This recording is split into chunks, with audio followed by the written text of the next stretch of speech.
Si bien Frecuencia Libre es un programa en el cual difundimos cultura de nuestra provincia, ya sea música, todas las artes, pero me ha resultado muy difícil no hacer referencia a lo que está aconteciendo hoy en día, lo que tiene que ver con la guerra en Medio Oriente, porque es un mal que está aconteciendo hoy en día.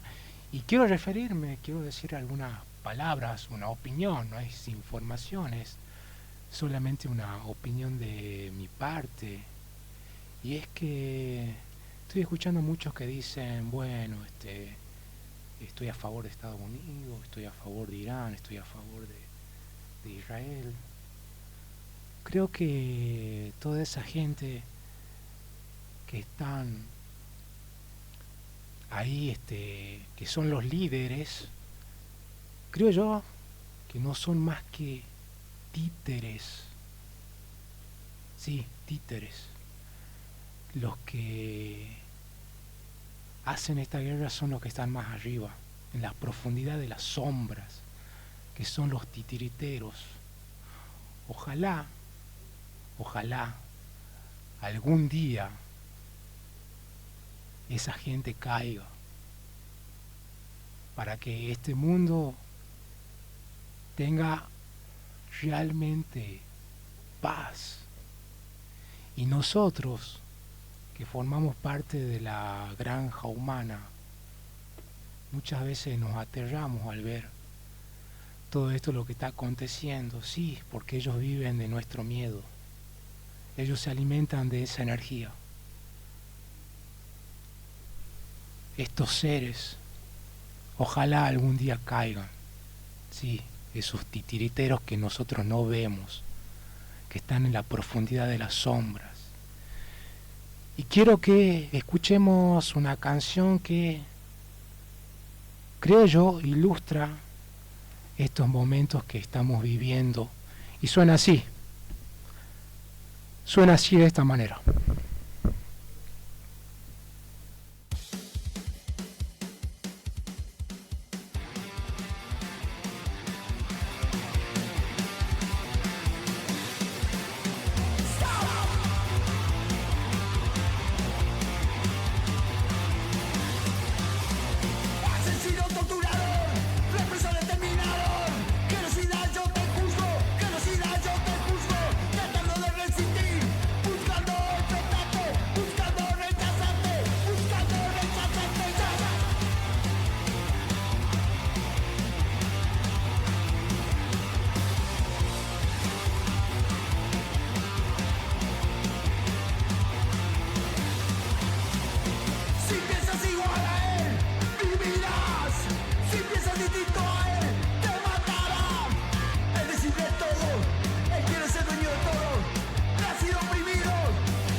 Muy bienvenidos a todos a este programa que hemos dado a llamar Frecuencia Libre en su cuarta temporada, siendo hoy 7 de marzo del 2026, 4:07 de la tarde.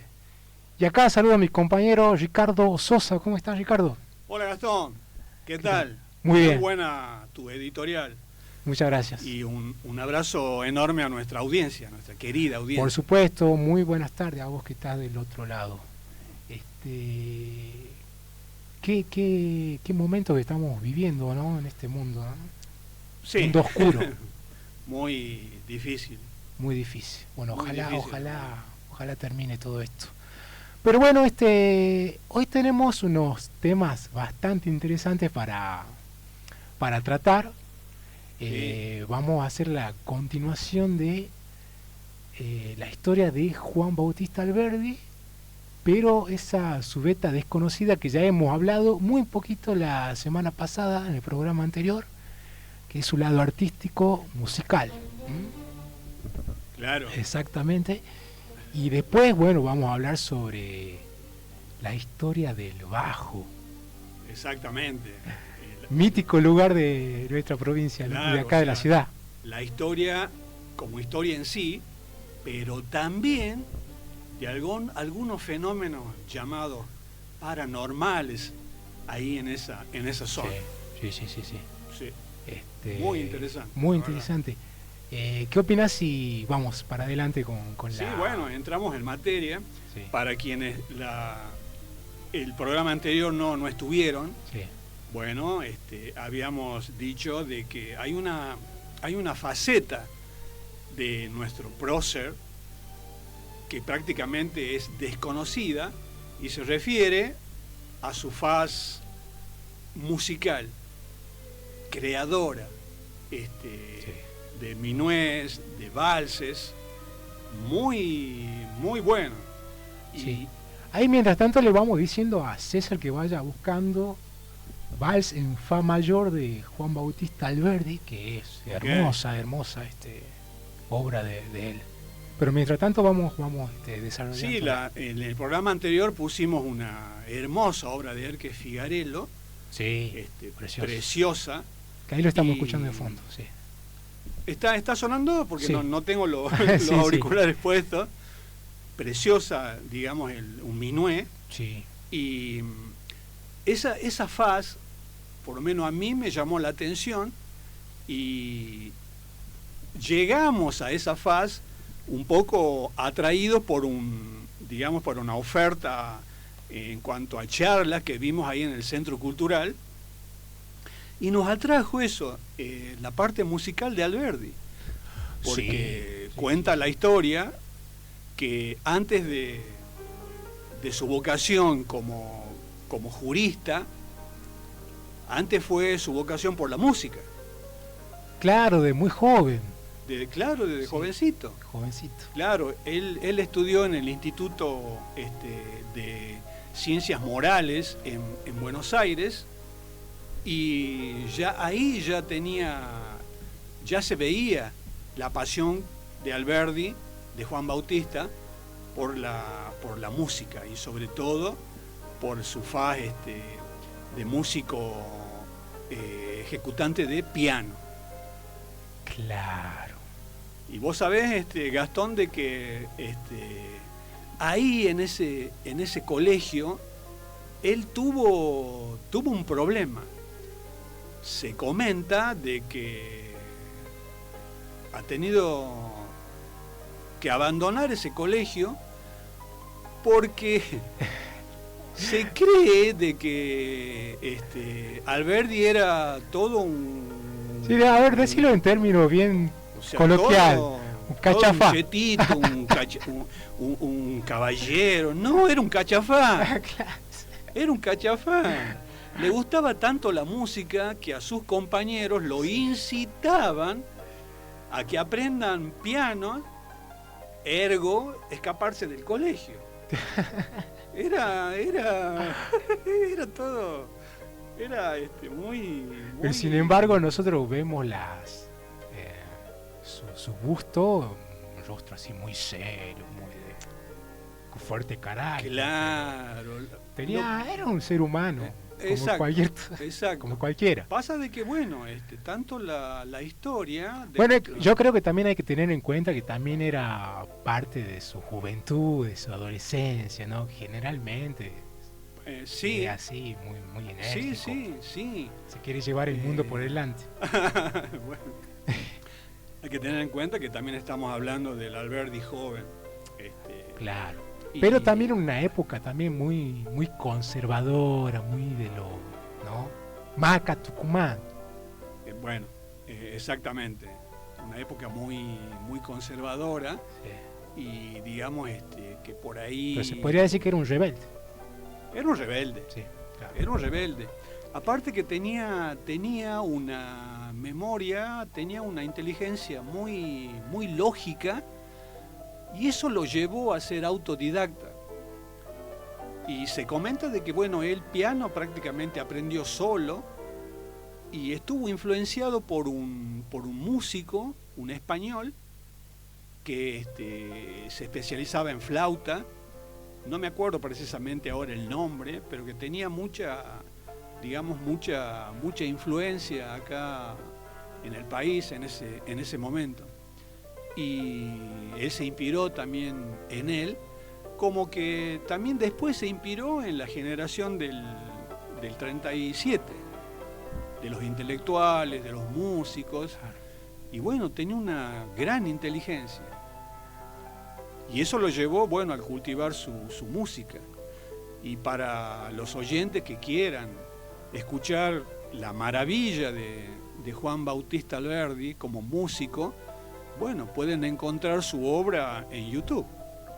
Sí, totalmente.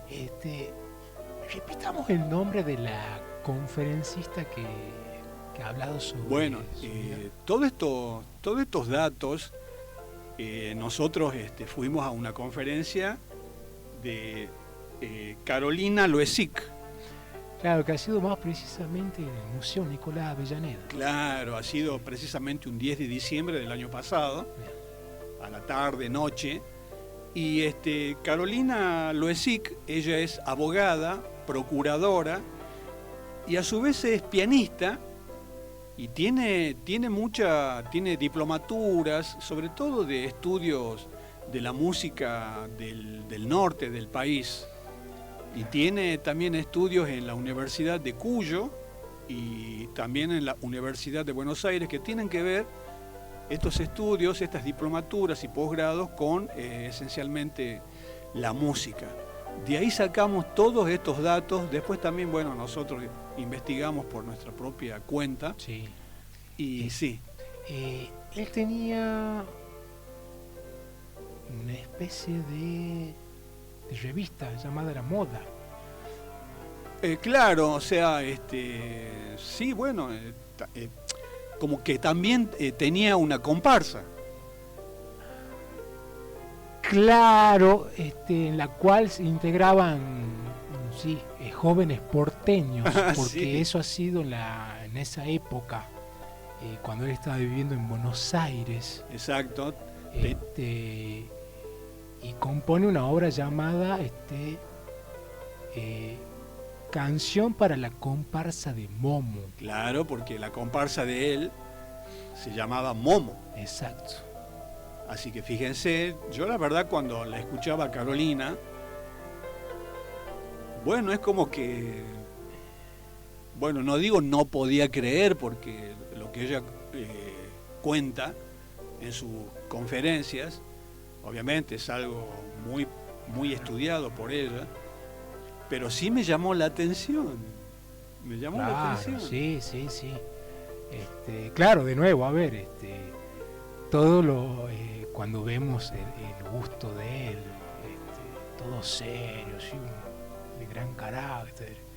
Claro, pensábamos que era así, pero no, nada que ver, era un ser humano como cualquier otro. Claro, con sus defectos y virtudes. Por supuesto, como vos decís, un ser humano. Claro. Y muchas veces la historia con nuestros próceres es como que lo despoja de lo humano y no sé, lo traslada ahí al lugar más alto del cielo, cuando en realidad son seres humanos. Claro. con sus claro, defectos claro. y sus grandes virtudes, ¿no? Porque bueno, Totalmente, eh, totalmente. él, como nuestros próceres, fueron grandes en realidad. Por supuesto. Pero no hay por qué despojarlo de su humanidad. Claro. Bueno, te parece que escuchemos para toda la audiencia, para compartir con toda la audiencia, Vals en Fa mayor Por supuesto. de Alberdi, ahí suena acá en frecuencia Ahí libre. está. Suena ahora. Vals en Fa mayor, César.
Bien, aquí continuando en frecuencia libre, y bueno, ya acabamos de escuchar esta hermosa obra, Vals en Fa mayor de Juan Bautista Alberdi, sí, el músico, el músico.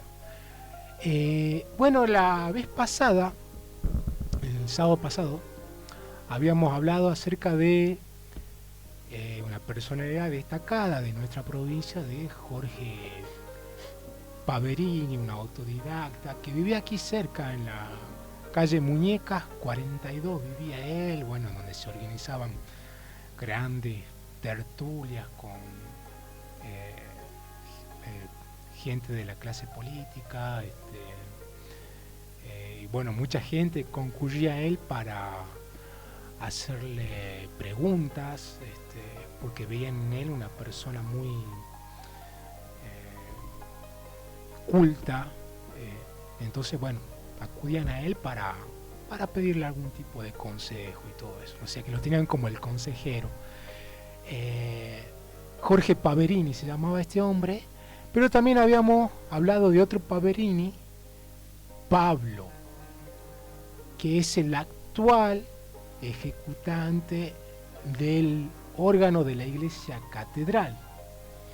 Y nos habíamos equivocado ahí diciendo de que Pablo Paverini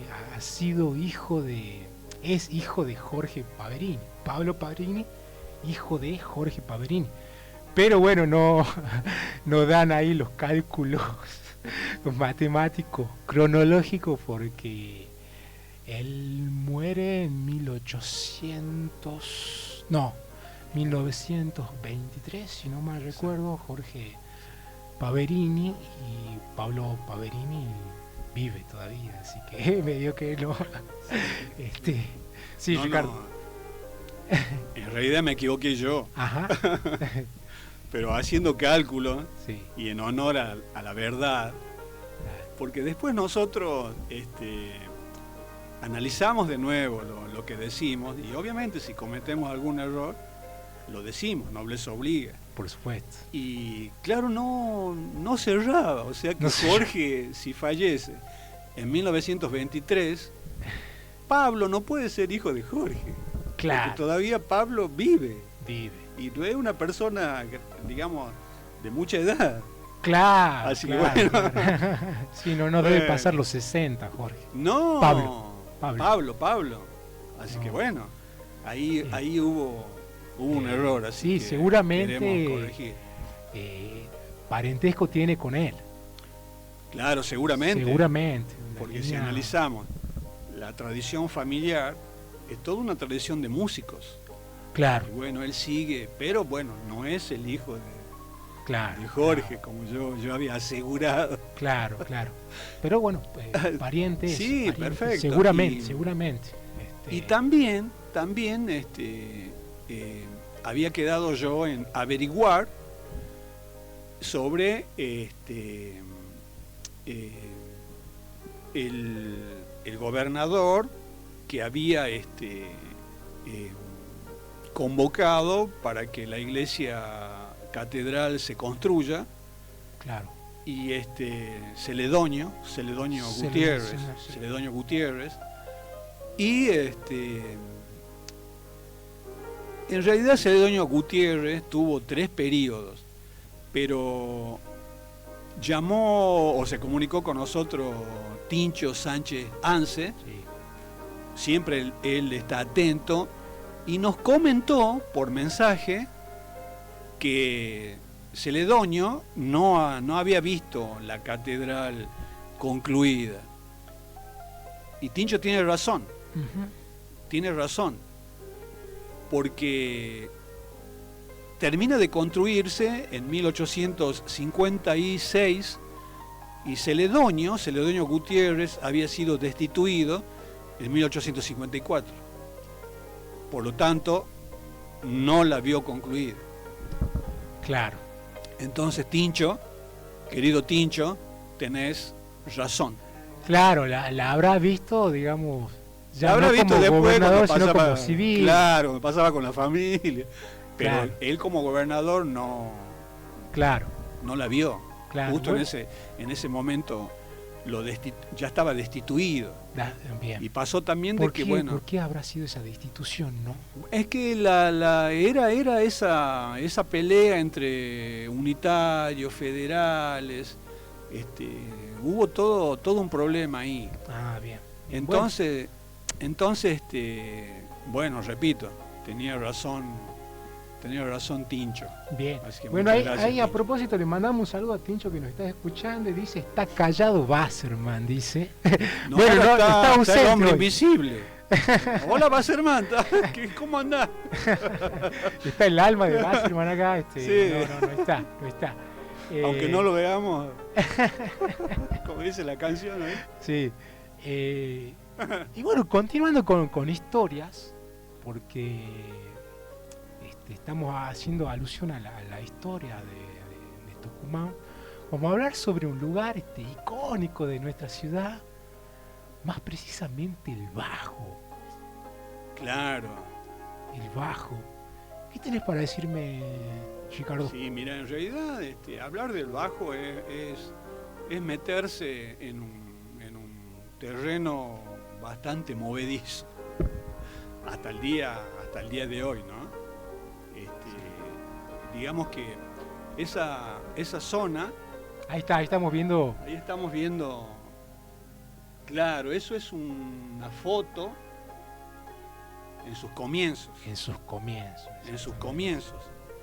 Y por ejemplo, bueno, había un plano en 1821 trazado por el ingeniero Felipe Bertés, 1821 estamos hablando, donde él delimita toda esa zona para que, digamos, pueda adquirirse todos los lotes que había ahí para poder construir esa plaza. Estamos hablando de 1821.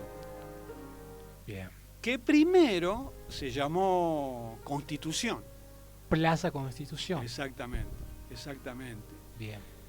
Y después pasa a ser la Plaza La Madrid. Bien.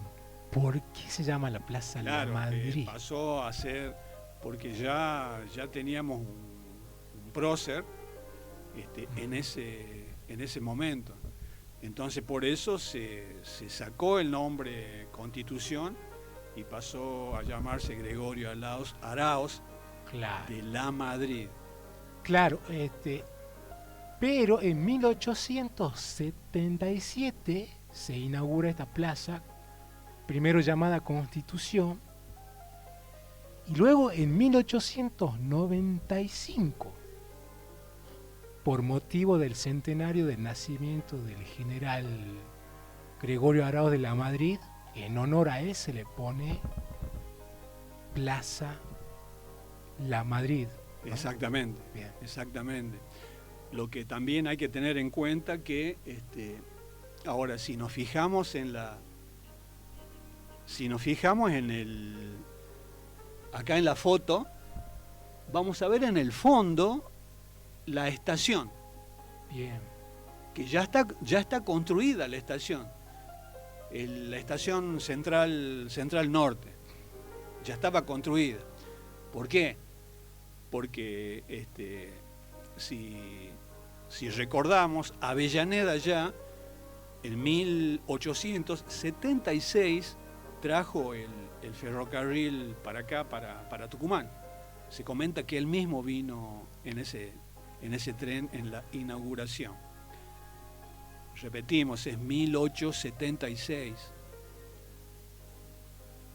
no 1874. Por ahí hay una confusión, en 1876. Ya estaba ahí el ferrocarril y la estación. Bien.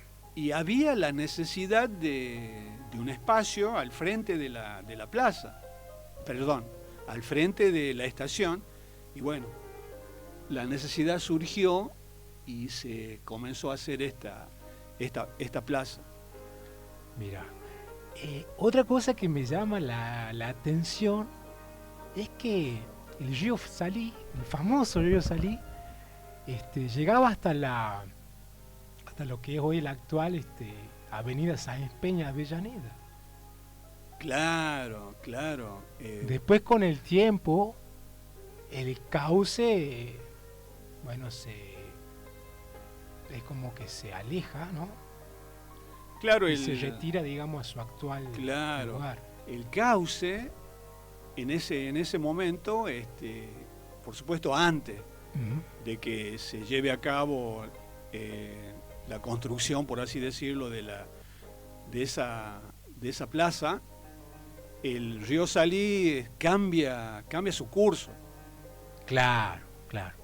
Y Carlos Páez de la Torre decía de que el curso del río Salí llegaba prácticamente a lo que es hoy la avenida, ¿no? La Avellaneda y la Sáenz Peña.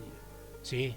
No me acuerdo bien cuál es sí, él usa la palabra lamiendo. Ahí está. Lamiendo la actual avenida Sáenz Peña Avellaneda. Claro, o sea que cerquita. Exacto. Pero después él mismo dice de que cambia su cauce y se retira, si no me equivoco, media legua. Media legua, exactamente. Media legua. Exactamente. La legua, por lo menos acá en Argentina, se estableció, no es oficial porque nosotros tenemos el sistema métrico decimal, pero en 1878, si no me equivoco, se estableció de que la legua equivalía a un poquito más de 5 kilómetros. Mira. Entonces, Carlos Páez de la Torre, al hablar de media legua, bueno, está hablando aproximadamente 3 kilómetros. Bien. Bueno, aproximadamente. Claro, aproximadamente. En realidad, no es exactamente 5 kilómetros. Claro. Es 5 punto, acá lo tengo anotado. Sí, bueno, pero ya es hilar fino. Bien. Aproximadamente, bueno, la legua 5 kilómetros, aproximadamente 3, doy 2 kilómetros y medio se alejó. Sí, más o menos. Claro. Otra cosa que me ha llamado la atención es que en aquel momento el gobernador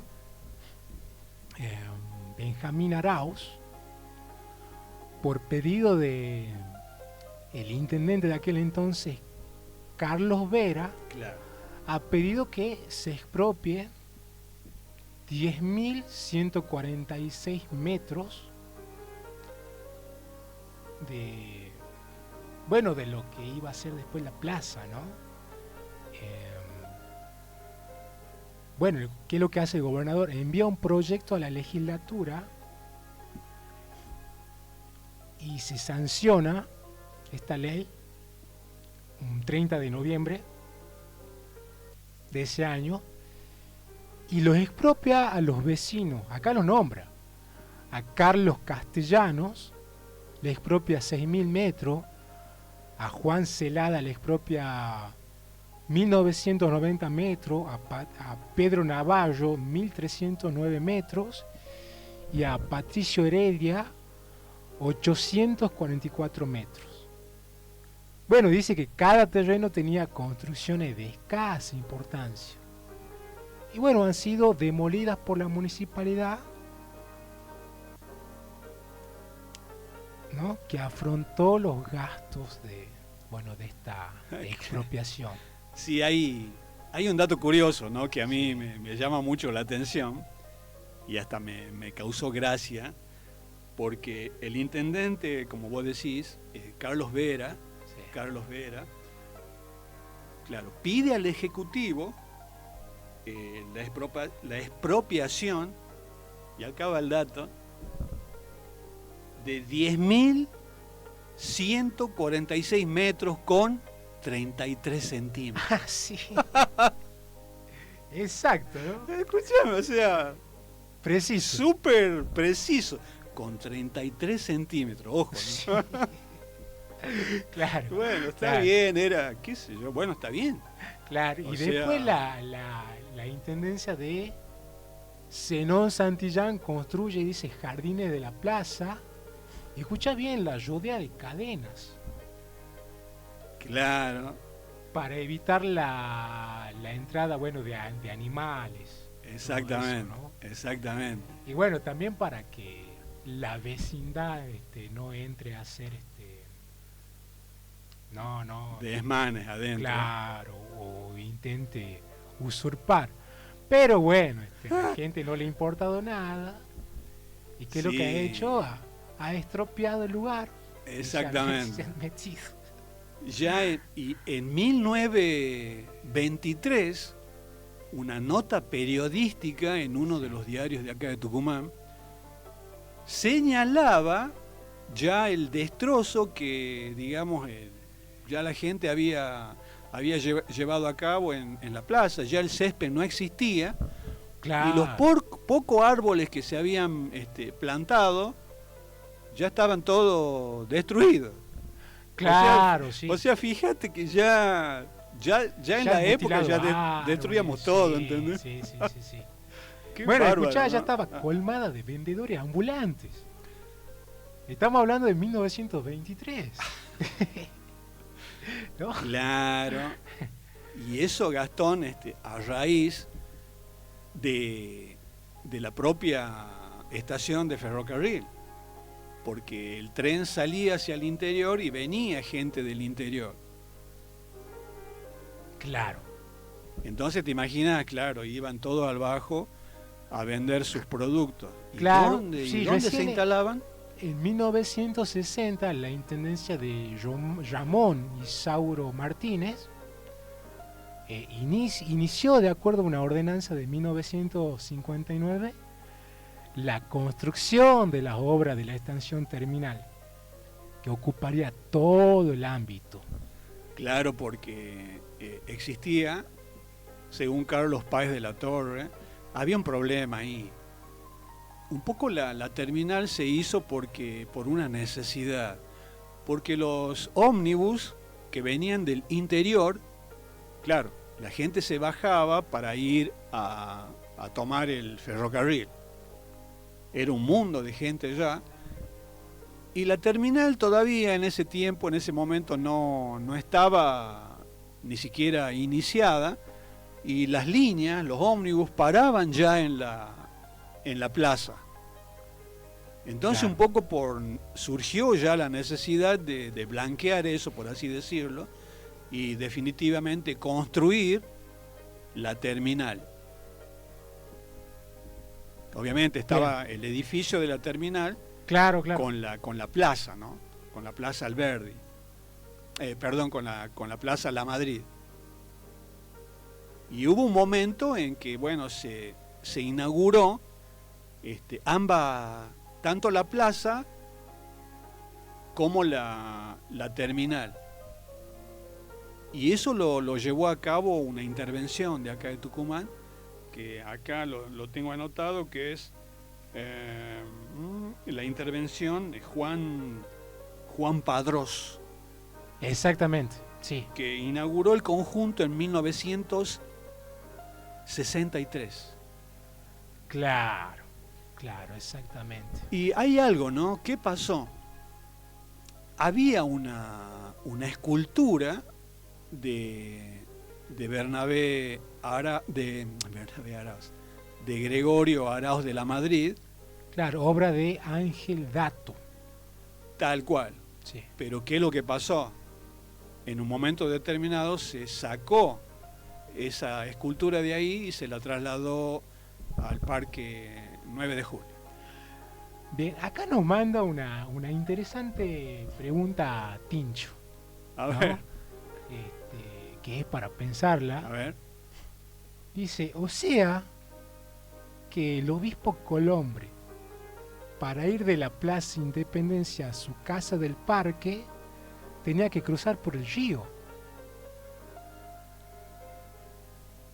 Posiblemente. Interesante pregunta, ¿no? Posiblemente, porque claro, toda esa zona era, bueno, era el cauce del río. Según las fuentes. Claro, según la fuente. Según la fuente. Claro que después de a poco se fue. A mí había algo que no me cerraba, ¿no? Porque la historia cuenta, yo por ahí pensaba, ¿cómo que le habían ganado terreno al río? Digo, ¿qué han puesto? No sé, ripio, lo llenaron de tierra. El río era tan ancho, digamos. No, o sea, la respuesta era fácil. Solo se fue el río. O sea, no hubo, digamos, una acción 100% del hombre como para ganarle terreno. O sea, el río se fue solo, por así decirlo. Mirá. Cambió su cauce. Cosas de la naturaleza, bueno. Por supuesto, y ahí, bueno, se aprovechó a establecer lo que hoy es el Bajo. El Bajo. Y un dato curioso, anoche, Gastón, ¿te acordás que estábamos hablando sobre que hasta esa zona delimitada por la avenida, por la Avellaneda, antes no se llamaba Avellaneda? El nombre era porque ese era el límite donde la guardia de policía llegaba. Claro, no se iba más para allá. Claro, le decían la ronda de vigilancia. La ronda de vigilancia. Exacto. Claro, Sí, no se llamaba Avellaneda en ese momento, y menos a Empeña, esa zona. Claro. Hasta ahí llegaba la guardia policial. Exacto. Más allá no iban. Claro. Hay en toda esta historia que estamos contando, hay una mujer muy, muy interesante por destacar, ¿no? Me estoy refiriendo a Genuaria Iramain, que vivía en esa zona. Claro, era la Genuaria Iramain, era una de las dueñas de las tierras de esa zona. Claro. Y también, bueno, estaban los mercedarios también. Exactamente. Estaban los mercedarios también en esa zona. Los padres mercedarios. Tal cual. ¿Y nos puedes contar un poco sobre la historia de esta mujer? A grandes rasgos. Sí, pero si vos me podés ayudar en el nombre de... Genuaria Iramain. En otro nombre. Ajá. Porque, a ver, viendo la narración de Carlos Páez de la Torre, hay una parte donde dice la señora de los anillos. A mí me llamó la atención porque hay una película que es El Señor de los Anillos, pero se refería a que Genuaria sale en una foto o en un cuadro pintado por un francés que vino acá a Tucumán por 10 días nada más, aprovechó la estadía para pintar la Genuaria, repito, propietaria de tierras de esa zona, que después, bueno, fueron expropiadas o compradas. Genuaria se casa a los 15 años. No me acuerdo bien el nombre del esposo, mucho mayor que ella, y en su boda, ahí necesitaría tu ayuda, a ver si... Y en su boda había un invitado que tenía 8 años. Sí. Recordemos que ella se casa a los 15. Salustiano Zavalía. Estaba Salustiano Zavalía con 8 años, y cuando la ve a Genuaria, Salustiano se enamora perdidamente de ella. ¿Y qué es lo que dice? Según la crónica, le dice a sus amigos, o a uno de los amigos que estaban ahí en el casamiento, que él se iba a casar con ella. Se iba a casar. La historia, la vida, le dio con el gusto. Porque pasó un tiempo y Genuaria enviuda, y él la seduce a Genuaria y sí, termina casándose con ella. Genuaria ya tenía 5 hijos. Y creo que tuvo, no sé, como 5 más con el enamorado. No, bueno, O sea que... o sea, claro, y se casan justamente en la catedral. claro, exactamente, rudimentaria en esa época. Y bueno, ella fallece, él la sobrevive y él se vuelve a casar. Claro, y uno de sus hijos, con Salustiano Zavalía, uno de ellos era gobernador, más precisamente David Zavalía. Bueno, o sea, la descendencia de Genuaria y Zavalía, bueno, tuvo sus políticos. Fíjate vos lo que es la vida, ¿no? Sí, impresionante, impresionante, ¿no? Y Siendo claro, él con 8 años, le dijo a su amigo, yo me voy a casar tenía 8 con años. esa mujer, yo me voy a casar con esa mujer. Y se ha ¿Y casado. se casó? Tremendo, tremendo. La sedujo, y bueno. Qué historias, ¿no? Sí, impresionante, pero algo hablábamos ayer, algo muy interesante de un periodista visionario, si se quiere, que ha escrito para la Gaceta. Me estoy refiriendo a Abelardo Bassini Barros. Esto con el bajo, con respecto al bajo, que él le llamaba la Constantinopla tucumana. Claro, un pero, artículo de 1925. claro, pero antes, Gastón, ¿querés que antes que vos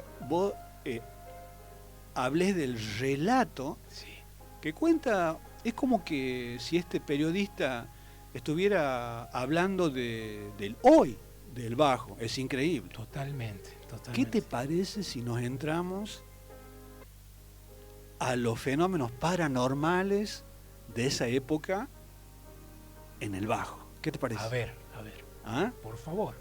Ahí está, y a ver, y ahí si César ¿qué nos tal si le musicaliza un pedimos poco a ahí César con que... con el fenómeno paranormal, con historias que han acontecido ahí en el... Porque lo que estamos escuchando de fondo es a nuestro prócer Claro. Juan Bautista Alberdi. Claro. A ver si le damos contexto al... Un contexto ahí musical ahí. Claro, y son mitos de aparecidos, leyendas, mitos urbanos que permanecen con el tiempo hasta aún hoy. El bajo, y en un momento, bueno, cuando comencés a citar lo que este periodista relata de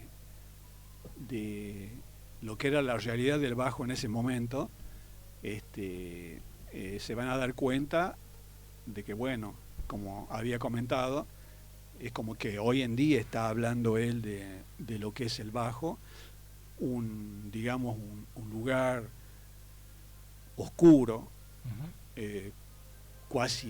casi tenebroso, y se comentaba de que, por ejemplo, de la famosa habitación que nunca se alquilaba. ¿Qué es lo que pasó un día, a la noche? Un viajero de Buenos Aires no conseguía habitación y se va a una pensión porque estaba lleno de pensiones y hoteles, pero de muy mala, digamos, eran hoteles y pensiones, digamos, al paso y no tenían digamos, no eran muy buenos edificios, todos húmedos, deteriorados. Claro. Y se le escapa a quien estaba atendiendo el hotel o la pensión, no me acuerdo si el hotel o pensión, se le escapa que estaba esa habitación que ellos nunca alquilaban. Insistió este viajero, insistió de forma tal que se la alquilaron. Es aquí que pasada la medianoche se escucharon aterradores gritos que venían de esa habitación. Derribaron la puerta, aterrado en un rincón, comenta este viajante de que el baúl que estaba cerca de la puerta, en un momento dado, se abre y que surgen dos manos pálidas. Empieza a ver los brazos y cuando él quiere huir, los brazos lo atrapan de las piernas y trataban de introducirlo al baúl. Cosa curiosa que al otro día, cuando llega la policía para ver qué es lo que pasaba, se encuentra en el baúl un pañuelo con las iniciales de una chica que había desaparecido o había sido asesinada en algún momento ahí en esa zona.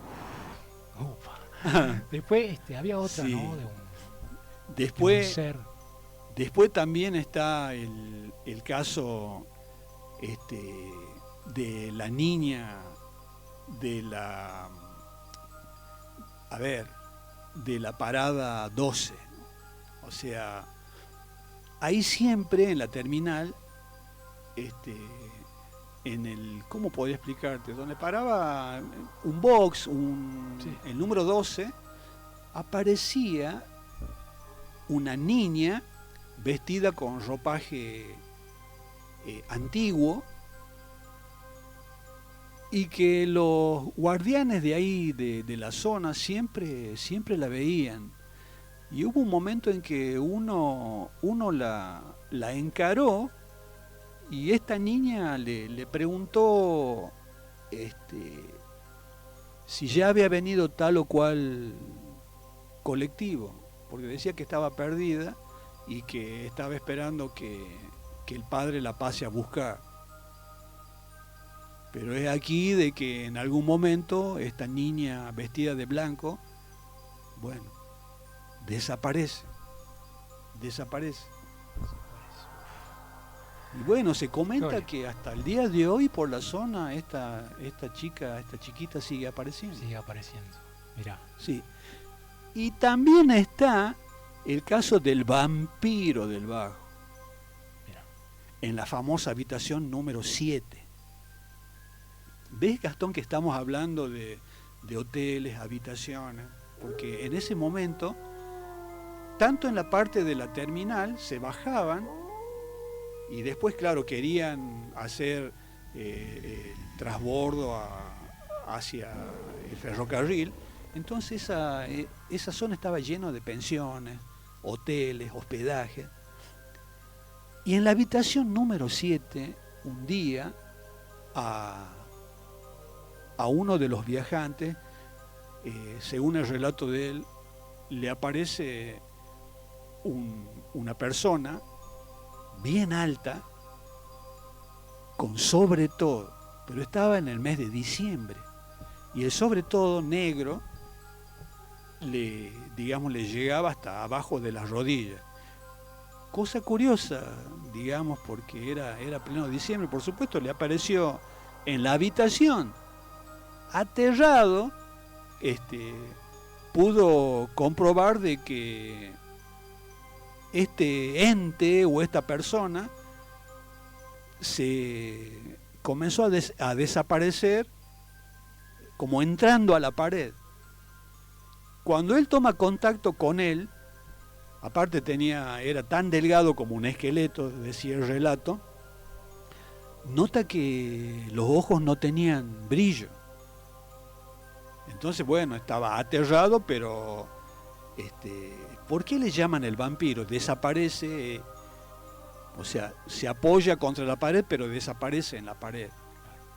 ¿Por qué le llaman el vampiro? Porque después lo revisan y tenía dos punciones, pero muy, muy finitas, como dos inyecciones. Por eso le llaman el vampiro del Bajo. Hay muchos relatos, ¿no? O sea, nos quedamos con estos tres nada más. Por ahí en algún momento venimos con otros, como... Tremendo, ¿no? Sí, en la estación también. Sí. Bueno, estábamos hablando del bajo, ¿no? Y bueno, recién hacíamos mención sobre Abelardo Bassini Barros, que era periodista de la Gaceta, y en un artículo del año 1925, él decía lo siguiente, ¿no?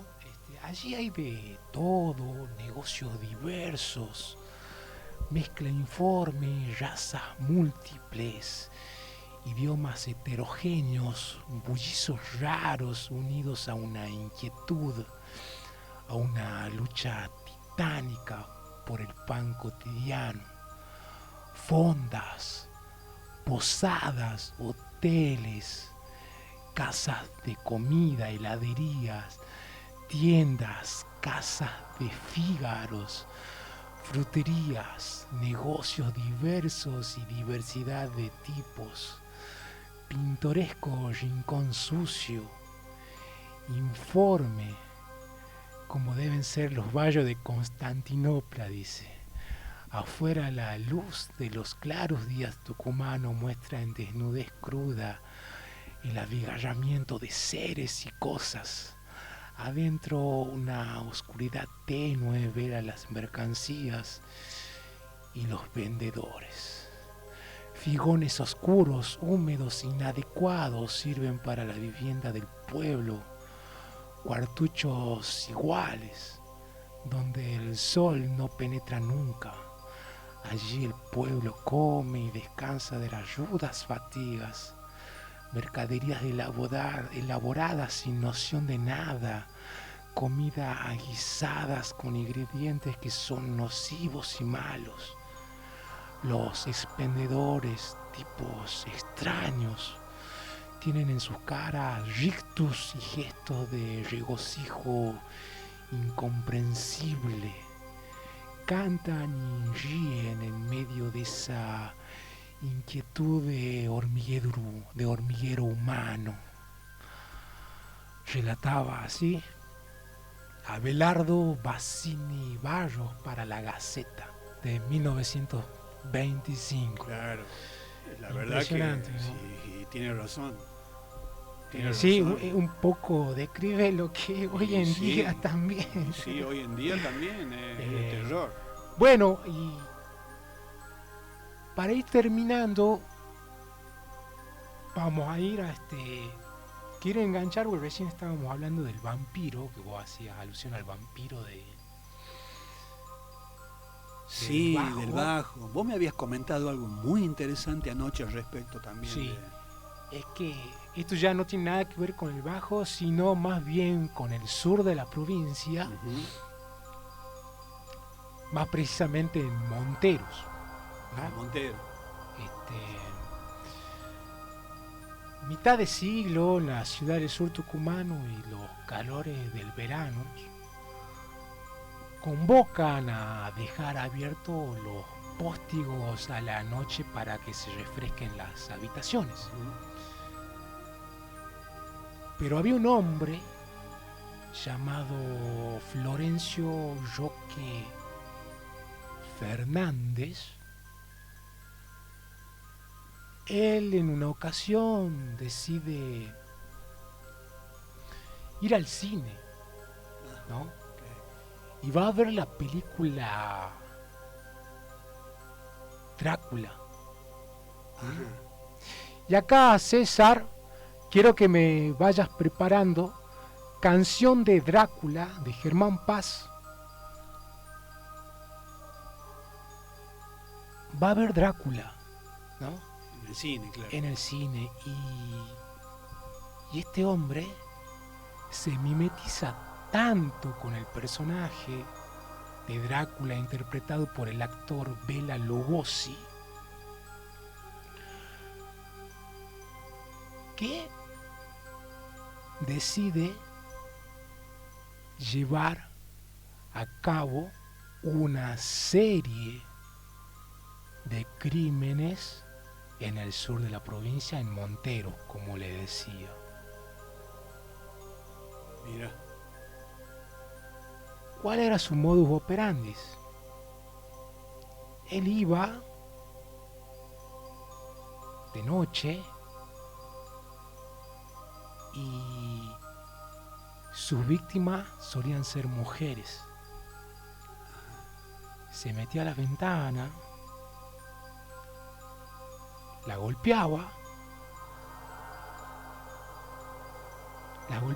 y la mordía y se tomaba la sangre. Se tomaba la sangre de estas mujeres. Ha cometido en total 15 asesinatos este muchacho Florencio Roque Fernández, que bueno, él después se escapa y la policía lo encuentra.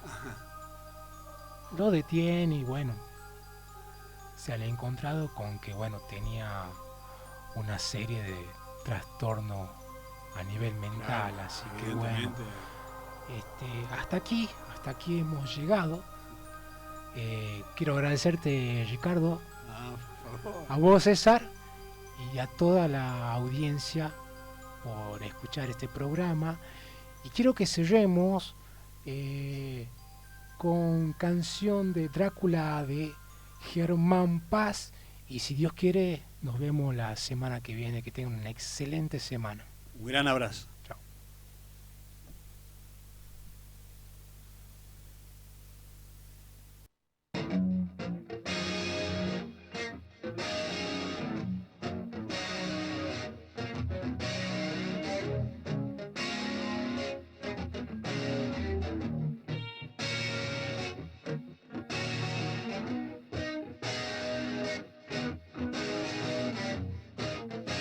Tan solos en el mundo, canciones de luna les dicta la sed a mis vampiros.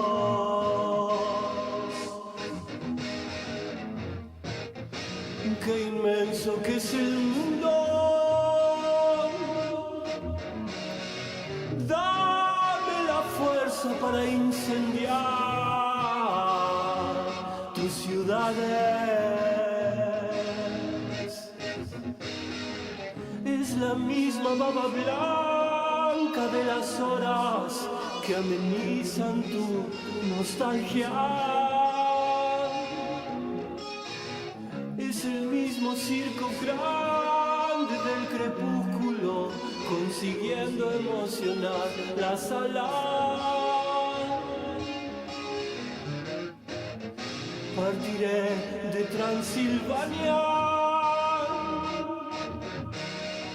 te buscaré entre las sombras a donde estés, a donde ayer. Partiré sí a medianoche.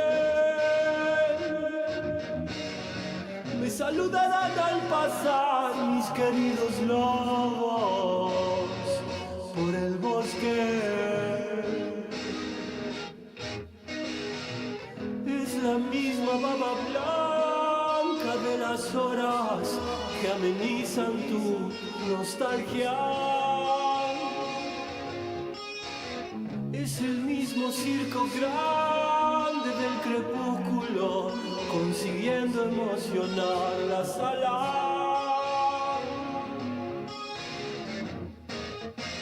Tan solos en el mundo, canciones de luna les dicta la sed a mis vampiros.